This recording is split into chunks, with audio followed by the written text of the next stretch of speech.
أعوذ بالله من الشيطان الرجيم بسم الله الرحمن الرحيم الحمد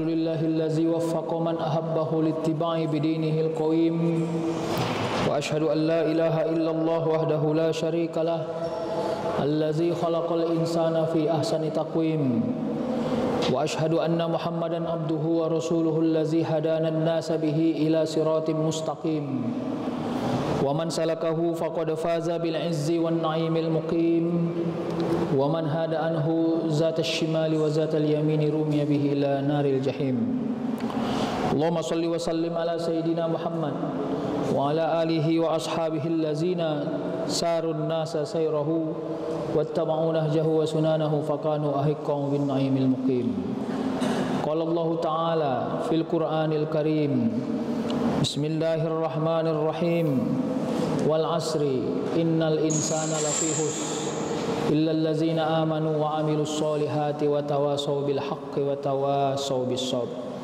أما بعد معاشر المسلمون رحمكم الله اتقوا الله حق تقاته ولا تموتن إلا وأنتم مسلمون. Hadirin sidang jamaah Jumat rahimakumullah, kepada Allah kita meyakinkan hati kita, mengazamkan semua perbuatan kita bahwa kita ini adalah makhluk Allah, hamba yang memang harus terus menunjukkan, memperlihatkan ketaatan kita hanya kepada Allah Subhanahu wa taala. Kita diberi amanah yang cukup tinggi. Nama amanah itu adalah umur. Umur itu berteman dengan waktu. Maka umur dan waktu adalah dua keadaan yang dititipkan kepada kita agar kita mampu menerjemahkan umur dan waktu itu dengan perbuatan yang terbaik di hadapan Allah Subhanahu wa taala. Perbuatan terbaik di hadapan Allah Subhanahu wa taala itu tidak hanya berfungsi kepada diri kita, tapi juga bermanfaat kepada banyak orang makhluk di sisi kita. Mudah-mudahan kita adalah orang-orang yang selalu mendapat perlindungan dari Allah Subhanahu wa taala. Salawat dan salam kita hadiahkan kepada Rasulullah sallallahu alaihi wasallam. Mudah-mudahan kita tetap istiqomah menjadikan Rasulullah sebagai uswatun hasanah. Hadirin sidang jamaah Jumat rahimakumullah, saling mengingatkan kita untuk senantiasa meningkatkan keimanan dan ketakwaan kita kepada Allah Subhanahu wa taala. Sebab seberapa hebatnya pun kita di dunia ini, kalau tujuan dan pekerjaan kita bukan untuk meningkatkan keimanan ketakwaan kepada Allah, sia-sialah kita di sisi Allah Subhanahu wa taala. Hadirin sidang jamaah Jumat rahimakumullah, salah satu peran penting kita dalam hidup ini adalah berbakti kepada kedua orang tua. Kita ini bagi yang sudah berumur menjadi anak sekaligus menjadi orang tua. Yang masih muda, dia akan berperan sebagai anak, dan sewaktu-waktu pada waktunya dia akan berperan sebagai orang tua. Allah di dalam surah Al-Isra ayat 23 memberikan isyarat, wa qada rabbuka alla ta'budu illa iyyahu wa bil walidaini ihsana imma yablughanna indakal kibara ahaduhuma aw kilahuma wala taqul lahumā uffin wala tanharhumā wa qul lahumā qawlan karīmā. Ayat ini kalau kita mau bedah, Allah mengatakan bahwa kita ini harus punya rule, peta jalan untuk memperankan diri kita kepada kedua orang tua kita. Kalau kita mau bedah, doa yang paling tinggi derajatnya dan cepat kualitasnya, salah satunya adalah doa orang tua kepada anaknya, doa anak kepada orang tuanya. Hal ini simbiosis. Karena memang kalau kita hubungkan nanti pada semua perbuatan kita, Allah sudah perintahkan kepada kita agar kita tidak menyembah siapapun selain dari Allah. Dan termasuk dihubungkan Allah kepada kedua orang tua kita. Wala taqul lahuma uffin. Kalau seandainya mereka berinteraksi dengan kita sampai panjang usianya, maka jangan sakiti hatinya.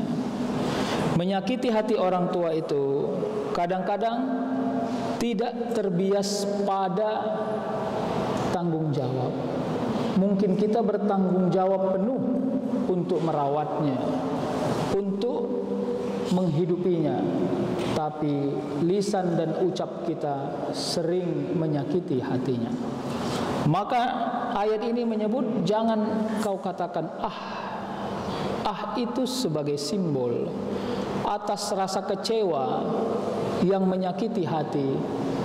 Mungkin bukan sebab perbuatan, tapi sebab ucapan.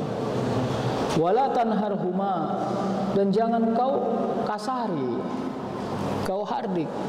Jangan kau memperlakukan dia seperti dia orang yang hina.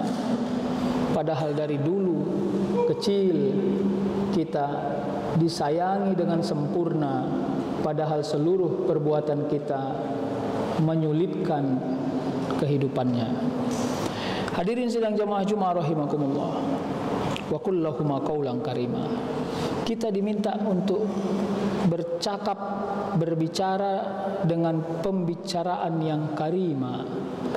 Karim itu mulia, memuliakan. Sesuatu yang mulia itu tidak menghinakan. Kalau kita berbincang kepada orang yang tidak tinggi ilmunya, maka sejajarkanlah cara berbicara kita.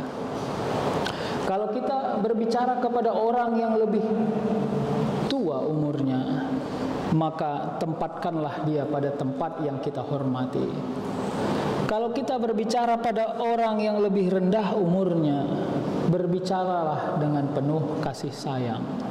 Inilah prinsip qaulan karima. Kalau kita ketemu sama orang tua yang mungkin sudah sulit jalannya, tidak lurus cara berfikirnya, sudah letih tubuhnya, terus kita hadir sebagai anak, seolah-olah menghakimi keberadaannya karena kita anggap dia menyulitkan perjalanan waktu kita, maka di sanalah letak ujian yang berat kita sebagai anak kepada orang tua. Sama ketika dulu kita tidak pandai berjalan, lalu orang tua kita dengan sungguh-sungguh sabarnya untuk menata ketertatihan jalan kita.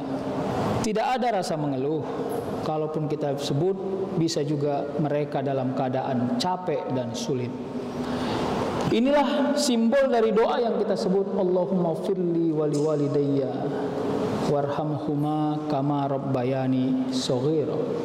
Kenapa doa itu memberi simbol, berilah kasih sayang kepada kedua orang tua kami ya Allah, sebagaimana mereka dulu menyayangi kami sejak kami kecil. Hadirin sidang jamaah Jumat rahimakumullah. Ini penting bagi kita yang sedang belajar. Ini penting bagi kita yang sedang mengajar. Ini penting bagi kita yang sedang mencari ilmu di luasnya bumi ini. Karena ridho orang tua, kasih sayang orang tua, doa dan sangka baik orang tua kepada anaknya bisa menjadi alasan memudahkan semua urusan kehidupan manusia. Mudah mungkin bukan dengan jalannya, karena jalannya tetap sulit. Belajar itu sulit, ujian itu sulit, menghafal itu sulit, duduk di kelas berjam-jam itu sulit. Tapi karena ridho orang tua, kasih sayang orang tua, diberi kita rasa sabar yang tinggi melewati semua kesulitan itu. Hadirin sidang jamaah Jumat rahimakumullah. Inilah prinsip yang paling tinggi bagi seorang mukmin. Seorang mukmin itu percaya pada proses. Proses itu dalam Islam sering diistilahkan dengan ikhtiar. Orang mukmin itu percaya pada ikhtiar. Dan salah satu ikhtiar memudahkan semua urusan kehidupan kita dengan mendapati ridho kedua orang tua. Sampai-sampai ada dalam sebuah hadis disebut ridhonya Allah itu adalah ridho kedua orang tua. Murkanya Allah itu berhubungan dengan murkanya kedua orang tua. Sebentar lagi kita mau Ramadan, maka interaksi kita harus penuh kegembiraan. Bagi kita yang masih memiliki orang tua, berkasih sayanglah kepada mereka, karena kita dibatasi oleh waktu. Ada saatnya ingin kita berkasih sayang, tapi waktu yang memisahkan, sebab umur terbatas usia dalam kehidupan.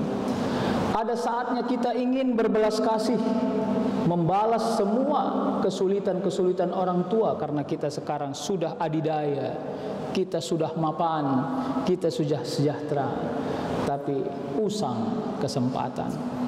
Bercermin kita kepada orang yang masih ada orang tuanya, sungguh cemburu kita kepada mereka. Tapi kadang-kadang kita yang punya orang tua merasa sulit merawatnya, karena kita merasa tersekat kebebasan waktu kita, karena masih ada orang tua renta yang tidak elastis gerak hidupnya. Dua-duanya tidak ada yang menguntungkan. Bagi kita yang tidak ada orang tua, maka kita kehilangan kasih sayang dan doa. Bagi kita yang masih ada orang tua, kita kehilangan kesempatan bersukacita pada waktu yang panjang. Tapi bagi kita yang masih ada orang tua, gunakan, manfaatkan untuk menemui ridho orang tua dalam setiap gerak hidup kita.